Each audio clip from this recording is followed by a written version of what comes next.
Welcome to Breaking the Line, the ECNL Podcast, a bi-weekly look at all things related to the growing elite clubs nationally, the ECNL.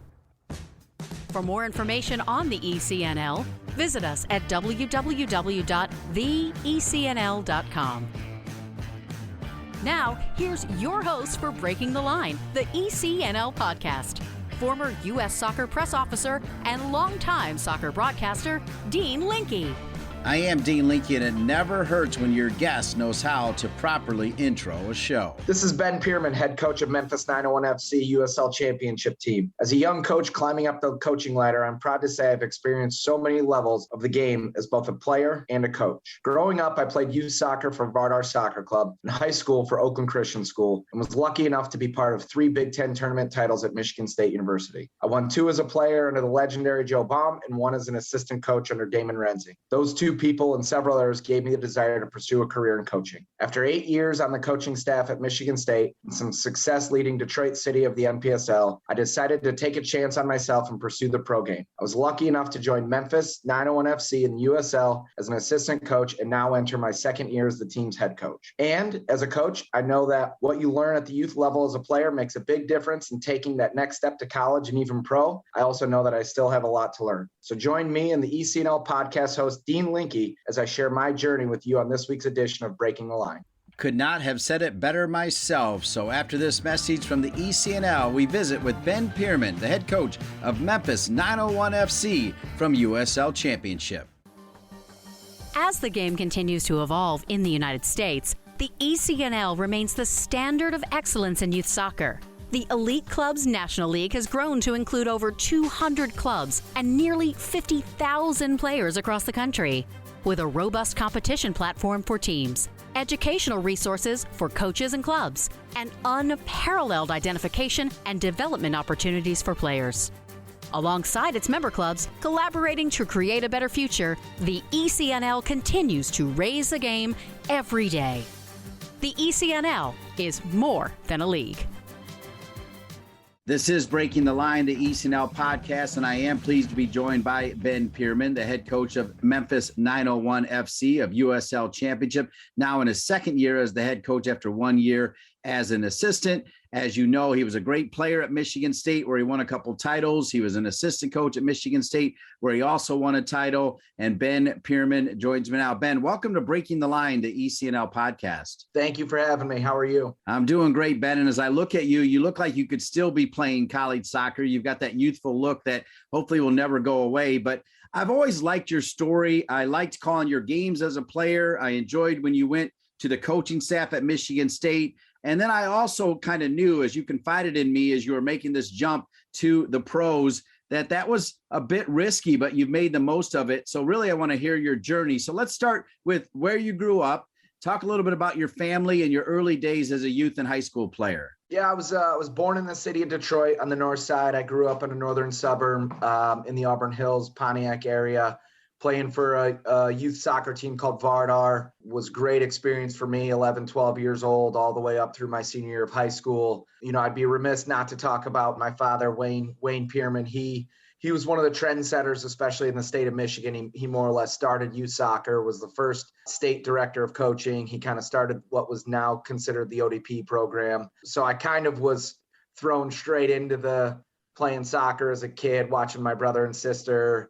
My dad was a coach, you know, as I mentioned, he used to coach the Fort Lauderdale Strikers. So I've kind of had the playing and the coaching built into me, whether I liked it or not growing up. And then, you know, after a somewhat okay youth career, went off to Michigan State University, played 4 years there and five years of my time there. And then straight into the coaching realm at Western Michigan. And then for, as you mentioned, 8 years at Michigan State working for Coach Damon Renzing, and he also was very gracious with his time and energy, allowing me to coach Detroit City FC, who was at the time an NPSL club and is now obviously in the USL Championship. And then, as you mentioned, taking a little bit of the courageous step to get out of the college game. I knew if I were going to be coaching college soccer, I wanted to be at Michigan State, where I played with my family. I bleed green, but also knowing that maybe potentially getting out of the college game with my time in Detroit City and those experiences, I took the challenge and became an assistant coach at Memphis 901 FC, was there for 2 years. And then the last 3 matches of my second year became the interim coach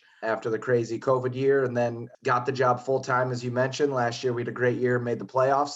And then we're now in our 4th season as a club, and second year is a head coach. So still pursuing a lot of things and pushing on and getting better and better, and hopefully winning as many matches as possible. I want to go back to the decision to attend Michigan State. You're getting it done at Vardar. You're getting it done at your high school program as well. What do you remember about the recruiting process? And for you, was it green and white all day? You knew you were going there, or were there some other schools in the mix? I didn't really know much about Michigan State at all until July 1st of my senior year when Joe Baum, the legendary head coach, called me, said he liked me as a player. And the next week I visited, and within 3 days I was looking at my parents saying, that's the place for me. I love it.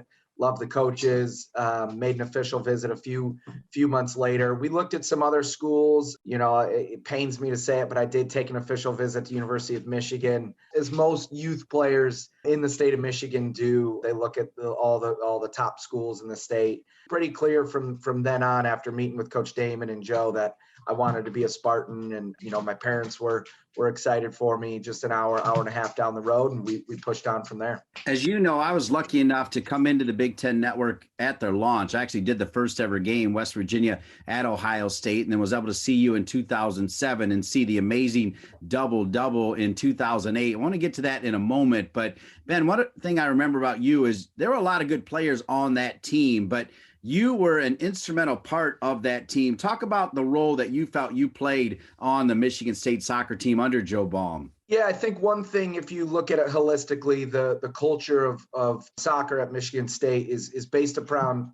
doing more as a team. Synergy, some are greater than its parts. We worked hard. We had almost everybody was from the state of Michigan, you know, and I was one of those guys that knew my role. I would say I was an above average Big Ten player. We had a lot of MLS draft picks in that team, and a lot of high-end talented footballers. And one of the things that we enjoyed was being on the ball, but we also enjoyed really confronting our opponent. And probably my best attribute as a player was more of the shenanigans and the leadership and the speaking to officials to make sure we were getting some calls and annoying the other team. What I did with the ball and with my legs wasn't as impressive as what I could do, maybe a little bit more with some other things. But we had a lot of really good players on that team. I was just fortunate enough to crack that starting 11. Michigan State now plays at DeMartin Stadium. I feel like you played with one of the DeMartins. Do I have that right? Yeah, so Doug DeMartin, his uncle was the one that the stadium's named after. He was my roommate and one of my best friends in college, stood up in my wedding. We played our last senior year of Vardar club soccer together. He was a top player. He was Big Ten Player of the Year, All-American, went to Sporting Kansas City in MLS. He was a very good player. We got to play our senior year in that stadium, and that was such a generous gift, an amazing opportunity. Old College Field, the previous stadium, was beautiful, but I think DeMartin Stadium's got to be one of the best venues in all of college soccer. Incredible pitch, great scenery. They've got the lights in there. They keep making upgrades, so it's tremendous. And I was fortunate enough to get 1 year on that pitch. You were fortunate because you were able to get an extra year of college soccer after, I believe, suffering an injury one of those years. And yeah, I mean, you picked the perfect year to stay because the dynamic around Joe Baum announcing his retirement, announcing his replacement in Damon Rensing, announcing that he's going to stay on staff as well. You were in the middle of all of that. You won the regular season. Then you go to Madison, Wisconsin, and you win the double. I mean, you give Joe Baum the most amazing send-off you could ever give a coach. As a coach, what do you remember about the group of players saying, let's send Joe off in the right way? Yeah, actually that year we started off very poor. I think we were 1-4 or something. We did not have a good start to the season. We met as players and said, this is inappropriate, the way we're sending off the boss. And he's done so much for this program and our community that we needed to give a better effort and better execution. We got a couple things together in the locker room. We had a great year, as you mentioned. I think our goalkeeper at the time, Avery Steinlige, and that back line of guys like Josh Rogers and Dave Hertel, who went to Real Salt Lake, and some high-end footballers in that team. I think we set the record at the time for consecutive shutout minutes. And then, as we mentioned, you had guy up top like Doug DeMartin scoring 16, 17, 18 goals. It was an incredible year. When you reflect back on it, now it's probably even 15 years ago. When you look back on it, it was fun. It was exciting. It's what college soccer should be about. The competition on the field, bleeding and suffering with your teammates and your best friends, but also some good camaraderie and challenges playing against some really high-end opponents, and to be able to get Joe's first ever regular season Big Ten title was incredible. We did it on our home field. I remember it so vividly against Northwestern. Joe yanked me with like 3 minutes left for doing something I probably shouldn't, but it was incredible. The fans, I just remember that day so vividly. It was one of the best moments really of my soccer career. It was incredible. I was so proud of Joe and so happy for him. He deserved it as a university and some things, and as a collective team, we really went for it, and I was proud of that group. But you didn't stop there. You then went to the Big Ten tournament in Madison and got the double. That's so hard to do. What do you remember about winning the double, and remind us who you beat to win the double, if you can in fact remember? Yeah, we got a bye in the first round for winning the regular season outright. And then we played a really tough Northwestern team. I'm sure Coach Lenahan won't be happy at me. I went down, I got a penalty in that match. We won a tight 1-0. And then in the final, we beat Indiana, and they were loaded. Very, very good team. Will Bruin up top. Alston was just killing me in that wing channel, just taking me to the cleaners all game. They were very good. But I think what was impressive for us was that maybe we surprised some teams in the regular season. In the tournament, we had a target on our back. Everybody was gunning for us. It was in Madison. It was so cold and muddy. But we fought. We scored a really nice goal. Doug DeMartin scored a great goal with a nice layoff from Jeff Recondo. We played a really good game. Didn't concede many chances, and the ones we did, Avery Steinleg at the back made some great saves. So we were proud. Again, to win one trophy was incredible, but to do two in the span of probably 10 or 12 days or whatever it was incredible for us and the players and the team and the program. And most importantly for Coach Joe, we were really excited for him. Yeah. So Joe Baum, and maybe a small way, maybe in a big way, I'm not sure. But one of the reasons I wanted to talk about your journey is, as I think about Joe Baum, a Hall of Famer, I do fear that not enough people know how great he was. And if I know Joe the way I think I know Joe, he doesn't care. I mean, he never sought the limelight, and I don't really think Damon does, and I don't really think you do, but I think you deserve the limelight. But let's just go back to Joe Baum. What did he teach you about being a coach, and a good coach at that? Well, the number one thing that Joe taught everybody, and it didn't matter, he emphasized this. It doesn't matter if you're a football player, if you're a coach, if you're a lawyer, you're a father, it doesn't matter what you're doing in your life.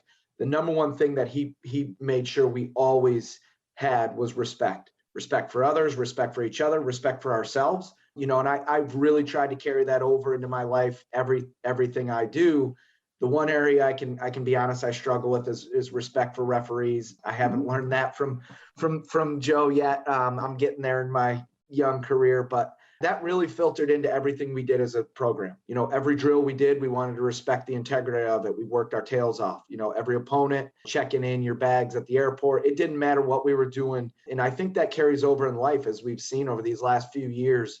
I think everybody in the world could do with a little bit more respect for each other. And even if you disagree with them, which we all do in the locker room and all that, just respect each other, keep your head down and work hard. And you mentioned it. That's probably why a guy like Joe Baum and Coach Damon, they're not necessarily concerned about the spotlight and the media and the press and all that. If you just kind of do your job and keep your head down, and as I mentioned, have a really good concept of respect, I think everything else will fall into place. Coach Damon's been to Final Fours. He's been to, I think we were in 5 Elite Eights while I was there. He's pushed so many players to the professional ranks. And then even more importantly, in college athletics, what he does in stemming from Coach Joe, and I even try to do this in the professional ranks, is help these young men mature and guide them in their path throughout life. It is a balance between work and life for us. And in college athletics, the student athlete experience, I've never met greater people who love their players and love their program more than Joe and Damon. And I tried to live that.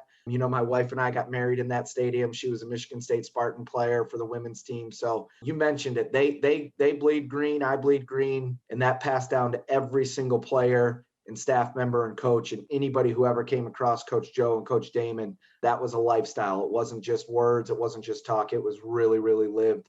and everybody felt it. So, those are the things that I've taken away. Tactics change, things change all the time, but the way you treat people, the way you get in and check into work every single day, you work your tail off, everything else will take care of itself. They definitely bleed green and white. You kind of touched on it already, but I'm going to ask you to embellish. I feel like Joe and Damon and that Michigan State culture also talks about family and keeping it within the family. And certainly you felt like it was family. Yes, you went to Western Michigan for just a cup of coffee, but the minute you had a chance to get back to Michigan State, you jumped on it. Can you talk about that family environment? And it's not just the soccer team, it's the athletic department. Really, it's an entire campus in general. The concept of synergy, the concept of loving your brother and sister and those around you, treating people well and treating people with respect. It's as much as there's technology and things in the world, people are the ones that execute the tasks. And I think at Michigan State in general, that has really risen to the top of the important list. And, and pushing off of that, Joe and Damon, they've just treated every single player that's come through their program like their own child. And it's not easy, especially in this modern day. I didn't experience it as much, like things with this transfer portal and things going on. There's instant gratification, and Joe and Damon, especially in the modern generation, has just done such a good job of balancing the immediate need for kids to be happy and their parents to feel happy. And a lot of kids are paying for college and they want an immediate return. And he balances that with the players really enjoying a great student athlete Michigan State experience, but pushing hard and competing, and nothing comes easy. And it's not just all kumbaya. And, I think that concept of family, that genuine love for each other, it makes the competition even more combative, and they fight and get after it in training, and makes the desire come on those Saturday nights or Tuesday nights, whenever the match is, to really just enjoy competing against the Notre Dames and the Indianas and, all the other terrible schools that are out there, So, but it comes from that concept of family. And I know every program preaches it. We try to preach it here in the professional rank. Tim Howard said that was the number one core at Everton when he was there for so many years in the Premier League. But when you live it, and I mean genuinely live it, it makes the tough times a little bit easier, and it makes the easier times really, really enjoyable. As we go to break, one of the things about being involved with a great family is the leaders of the family, the patriarchs and matriarchs, know when it's time to let their youngsters go. And we're going to talk about your decision to go pro, the kind of support you got from Damon Rensing. You mentioned Tim Howard, who you essentially work for now. Ben Pirmann, the head coach of Memphis, 901 FC, USL Championship, great career at Michigan State as a player and coach, and now doing great things at the USL Championship level. This is the ECNL Podcast, Breaking the Line with Ben Pirmann, when we return. Nike is a proud sponsor of ECNL Girls. Nothing can stop what we can do together to bring positive change to our communities. You can't stop sport, because #you can't stop our voices. Follow Nike on Instagram, Facebook, and Twitter. The ECNL is pleased to announce Quick Goal as the official goal provider and partner for ECNL Girls and ECNL Boys, a new partnership created to support the growth and development of the country's top players, clubs, and coaches. At all national events, including national playoffs and national finals, the Quick Goal Coaches Corner will provide hospitality and social space for ECNL Girls, ECNL Boys, and collegiate coaches. Quick Goal will also be the presenting sponsor of the National Championship winning ECNL Girls and ECNL Boys Coaches of the Year and the ECNL Girls and ECNL Boys Goals of the Year. Quick Goal looks forward to helping the ECNL continue to elevate the standards of youth soccer and provide more opportunities to players on and off the field in the coming years. From athletes just starting to turn heads to some of the best athletes to ever play their games, Gatorade shows that they are the proven fuel of the best. For the athletes who give everything, nothing beats Gatorade, the studied, tested, and proven fuel of the ECNL. Welcome back to Breaking the Line, the ECNL podcast. Today, the spotlight is on Ben Pirmann, a fine young head coach for Memphis 901 FC of USL Championship, a team that does not have a huge budget, yet still made the playoffs last year, which is incredible in Ben Pirmann's first official year as the head coach. We want to get to that, but Ben, as you heard me say, when we went to break in 2018, you were part of a Michigan State team that did in fact make it to the Final Four, along with two other Big Ten teams in Indiana and Maryland, and another team that might as well be Big Ten in Akron. That was amazing. I got to be out there as well representing the Big Ten network. But for you, what do you remember about that year? And what was it about that year that led you to say, you know what, now I'm ready to go out on my own? Well, the first part was that 2018 season was an incredible year. We were loaded with talent. There's coming off the bench is Farad Mutato, who's first round draft pick and is getting a first team contract and a high end MLS player. We were good. We knew we were good. We had come off maybe 4 seasons in the last 5 years or something, or the last 6 years where we had made the Elite Eight. We couldn't quite get across the line into the Final Four. For the first time, we really addressed it as a staff and as players. We said, if we want to do this, these are the things. These are extra sacrifices. These are the things that we have to do to push ourselves across that line. We went through a little lull there at the end of the regular season. We lost first round of the Big Ten tournament. Helped us breathe a little bit. We didn't get a bye in the first round. So we won our first match, and then it was just a business trip from there. We went to Louisville, we went to Georgetown, and we weren't smash and grab. We outplayed our opponents. In the Louisville match, significantly outplayed our opponent. Georgetown were very, very good with their own high level of MLS players, and as we've seen what they continue to do today. And then we got a home game in the Elite Eight, which was massive for us. We had only experienced that once out of the previous 4 times, and we knew we had a tough James Madison team. We actually went down a goal in a crazy, crazy weather, and we just kept pushing. And I remember the aggression from the boys, Connor Corrigan, Patrick Nielsen, Ryan Sarakowski to combine for the first goal, and then DeJuan Jones, who's absolutely crushing it in MLS right now. He and Ryan Sarakowski combined for the game winner. And we were good. We had a really good team. And I think what the problem was is that we achieved that goal that we spoke about all season long. And then we had a brutal injury to Mikey Watungu, who went to Real Salt Lake. We weren't quite mentally prepared for that Final Four when we came across an Akron team that had better experience, high-end players. And as you mentioned, the other 2 teams, Indiana and Maryland, we had already played a couple times each that year. So it was a massive milestone for us as a program and for Coach Damon and those players. They'll be back there soon enough and going further than the semifinal. And I kind of knew going into that season that it was probably going to be one of my last, or if not my last. Detroit City was making a transition from NPSL to a higher level in the NISA. So I knew maybe that was going to be a potential. And I had spoken to a couple of USL Championship clubs as well about joining their staffs. And, I knew if I were going to be in the college game, it was going to be at Michigan State.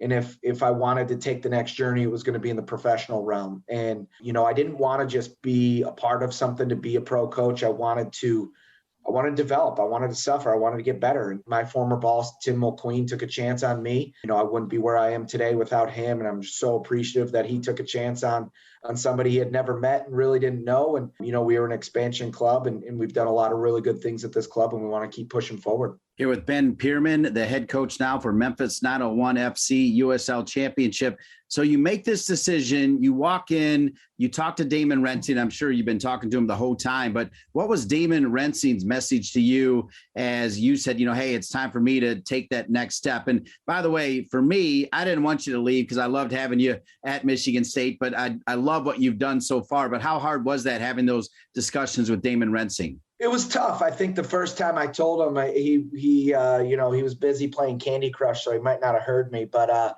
when it kind of, look, Damon, there's not a better human being in the world. Opposing coaches love him, recruits love him, even referees love him. He's a tremendous human being, and there's no surprise he's cut from the cloth of Joe Baum and Tom Saxton. Damon was nothing but supportive. I think he would obviously like me to have stayed, and we worked very well together, and he was such a great mentor for me. But he also, just like maybe some players pushing on, he wanted to help support me, and he was nothing but supportive. Anything that he could do, he did, and obviously he had to turn his attention toward actually replacing both assistant coaches at that time, because we had all taken off, and actually the goalkeeper coach as well. So he had to reset his whole staff and roster and everything, but he was super supportive, as he always is with his players and his staff. And, the conversations were relatively easy and straightforward.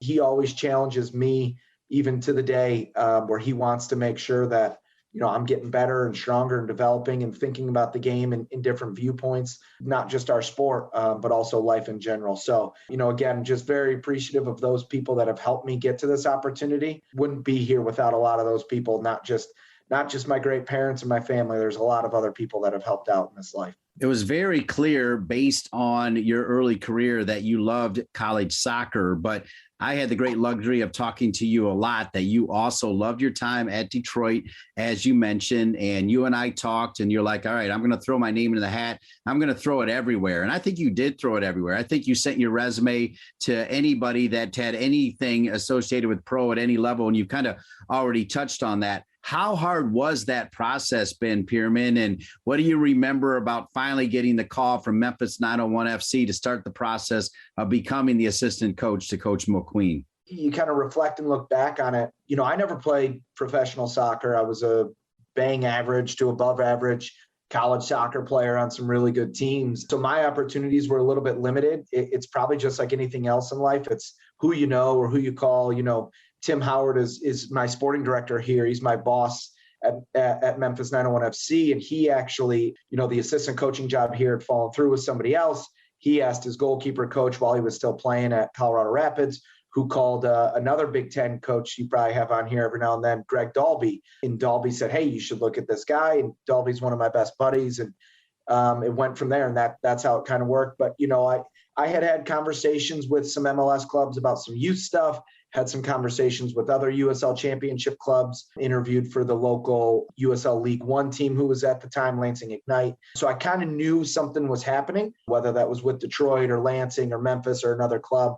But now looking back on it, it's how much, in the professional game, it's driven through agents, it's driven through the directors and people who want their own people that they know and trust involved. But really, it's kind of one of those things where if you get a chance, you just have to take it. I was the assistant coach. Unfortunately, there was a change, and maybe it was fortunate for me. And, it was after this crazy COVID year and I got an opportunity, and you just have to take it. You never know when it's going to happen. I do think sometimes that coaches, just like players, can be missed.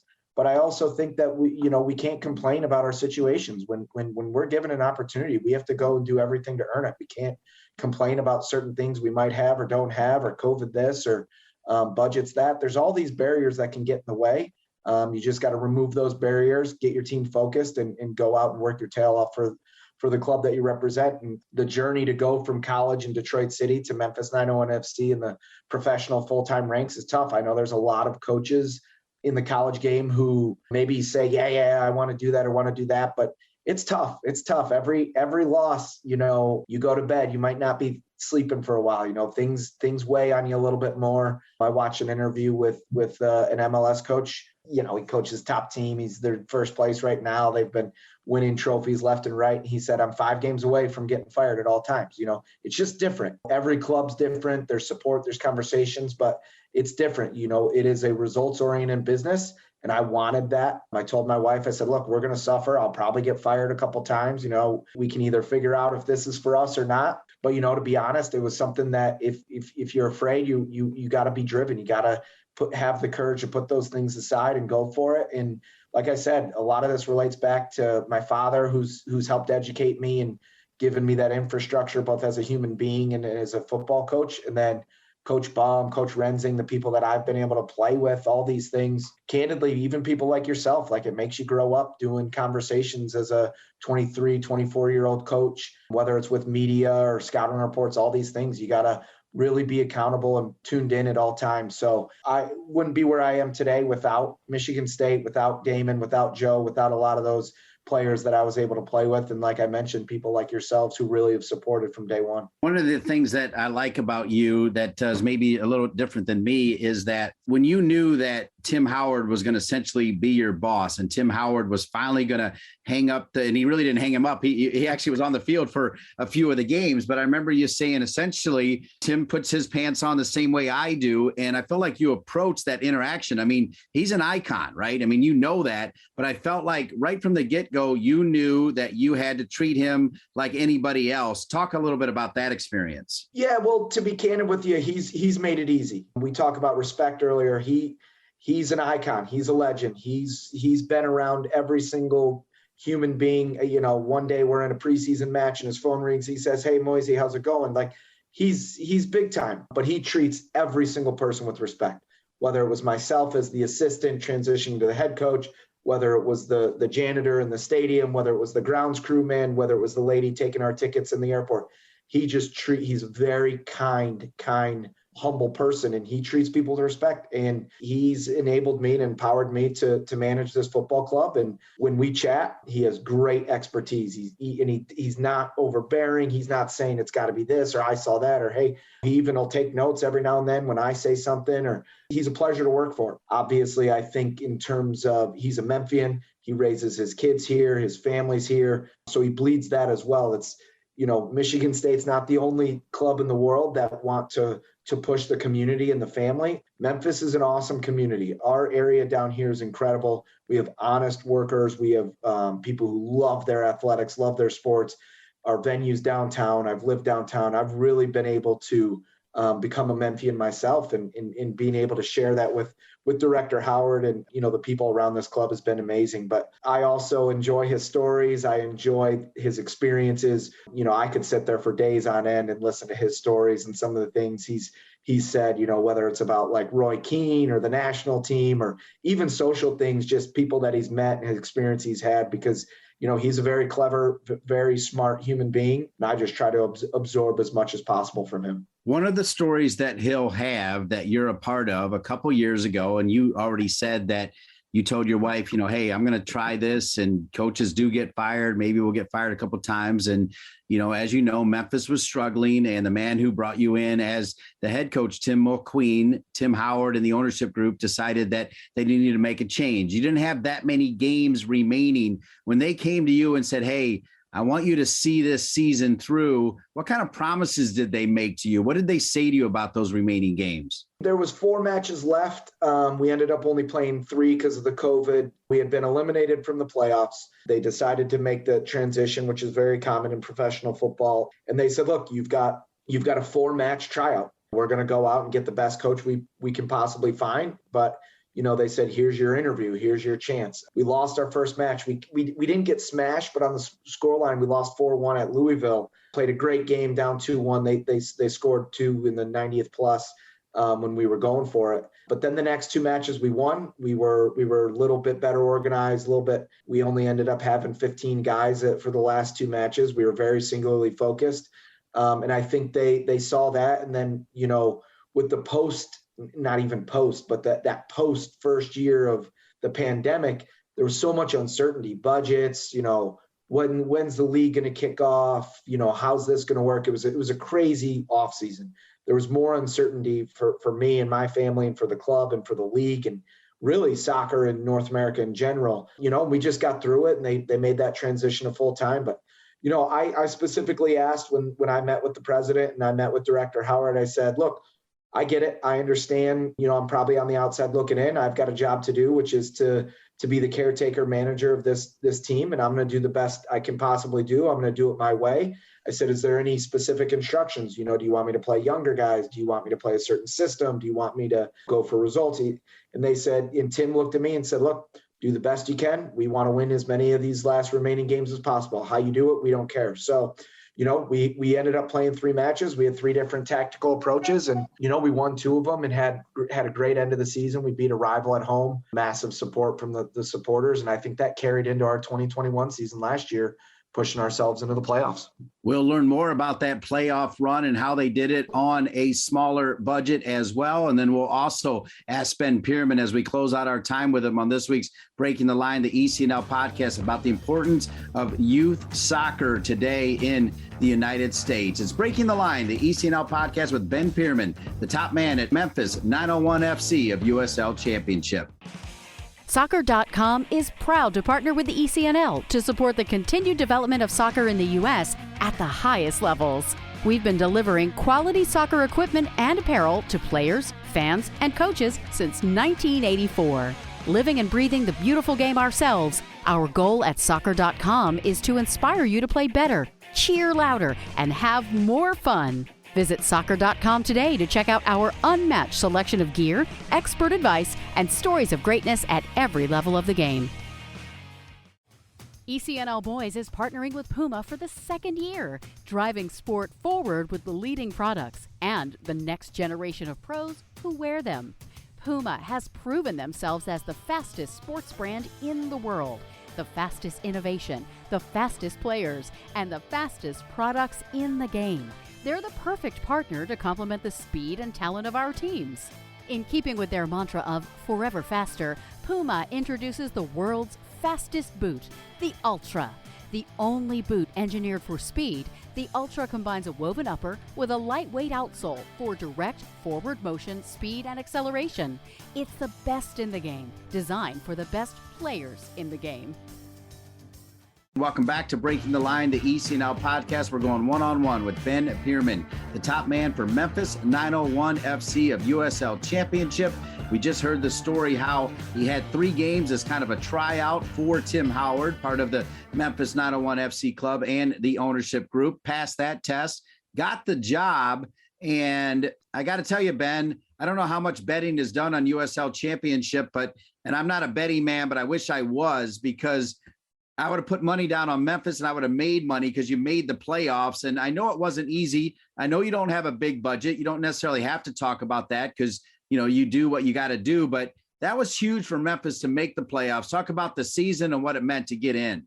Like we mentioned, there was just so much uncertainty coming off of the pandemic year in 2020. We got a real late start to things. We started putting a roster together in March. I didn't even get the job technically until April 8th. I remember Louisville and half a dozen teams started preseason February 1st. So we were behind the 8 ball from the first day. We had to full go, put a roster together, like you mentioned, on a shoestring budget. But it was all about those players. It was all about the synergy of what we could do together. A lot of people from the outside don't quite know what those players' daily suffering and maybe some of the lack of resources, but they just put it on the line every single day, got better and better and better. And we played our first match the 5th weekend of the season, so we were 5 or 6 matches behind everybody else in the league.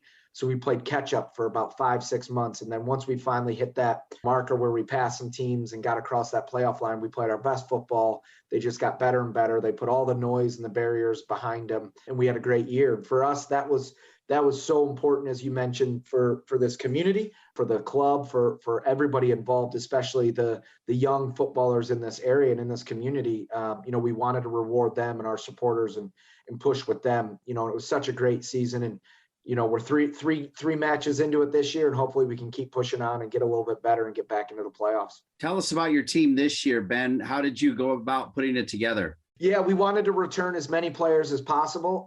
So we had 6 returning players. We lost a couple big ones. Some guys, moved on to different leagues or clubs. We pushed on with a little bit of consistency, and then we wanted to replicate some of the things we did well this season. Kind of historically, our league, the USL Championship, ratified and executed a collective bargaining agreement. So now there's league minimums, now there's standards. So our budget has gone up to kind of hit those standards. And, while we're not necessarily one of the higher end budgets of resources and in wages in the league, we've really improved from an infrastructure standpoint and collectively just pushing on both on and off the field. So we've got a good group of guys. We've had crazy amount of injuries and visa issues, so we haven't been able to train fully yet this season, and hopefully now that we've got the group in and a little bit fitter and a little bit healthier, we can push on and get a little bit better and keep developing. Ben Pirmann, as you look down the road with that crystal ball, do you have any idea where you want to be in 10 years from now? Oh, I just hope I'm still alive and ticking. But, I think my wife and I, we love Memphis. We love coaching at this level. We love the kind of intensity and the accountability. I think like anybody else in the world, right? If you do something, you want to be the very best at it. If you're a lawyer, you want to be the best. If you're a footballer, you want to play for Man United or Real Madrid. If you're an NBA player, you want to win the MVP award.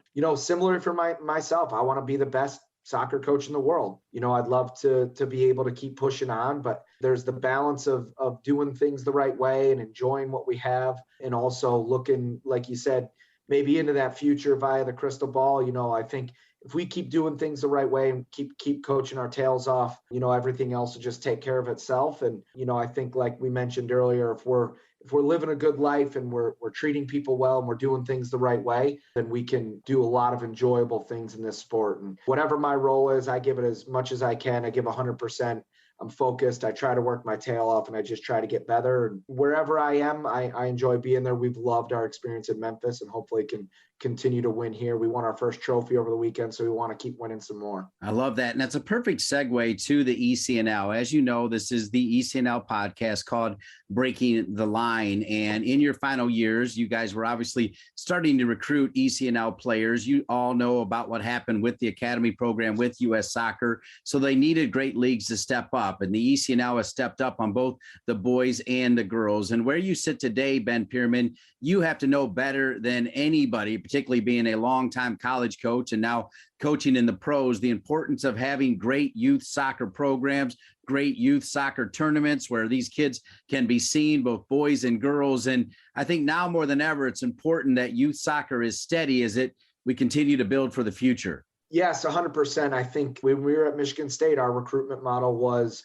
we want to get the best players from the state of Michigan. ECNL, local leagues. We had a player named DeJuan Jones who played for a team called TNT Dynamite. He was one of the best players in the entire country, and he goes under the radar. And you see that all the time. There are so many good players, good young players in this country right now. And you mentioned that the ECNL is just really thriving and taking off, and especially in the boys part of the game. And that's what we need. We need our young players every single weekend. I call it sparring. They need to have that combative nature every weekend, playing against top players, playing against diverse and eclectic audiences. And I think that's what we need to continue to do in this country is put our young youth players in environments where they're forced to suffer. They need to learn to play under pressure. They need to learn their hands can't be held all the time. They have to solve problems.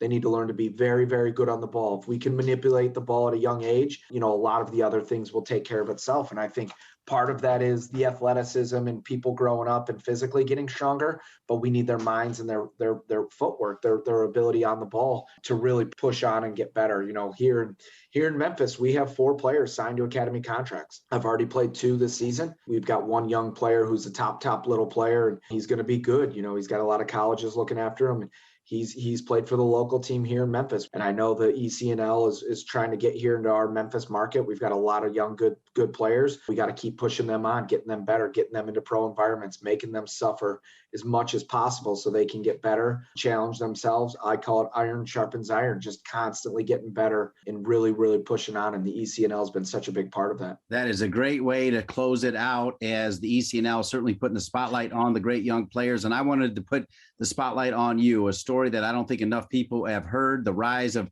Ben Pirmann as a player, as a longtime assistant coach at Michigan State, spending time with the Detroit pro team that, as you mentioned, is now USL. And after a great season a year ago where many people felt like you could have been the USL Championship Coach of the Year for what you're doing, you're back again to lead Memphis 901 FC. Good luck this season in USL Championship. We'll continue to follow your progress. Ben Pirmann, great to have you on Breaking the Line, the ECNL podcast. Thanks, Dean. Appreciate it. I love stories like Ben Pirmann's, a young man who has gone about things the right way with respect and integrity. I want to thank all the great folks at the ECNL, including their CEO, Christian Lavers, their girls commissioner and COO, Jen Winigo, their boys commissioner, Jason Cutney, Doug Bracken, Andrea Wheeler, Jacob Bourne, the whole gang, as well as our producer, Colin Thrass. For each and every one of them and all of you, I'm Dean Linke. We'll see you in 2 weeks for another edition of Breaking the Line, the ECNL podcast.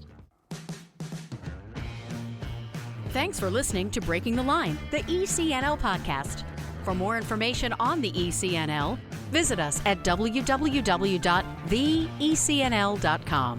And if you have a suggestion for the show or a great idea for a guest, please email us at info@theecnl.com. Breaking the Line, the ECNL podcast is an ECNL production. ECNL, more than a league.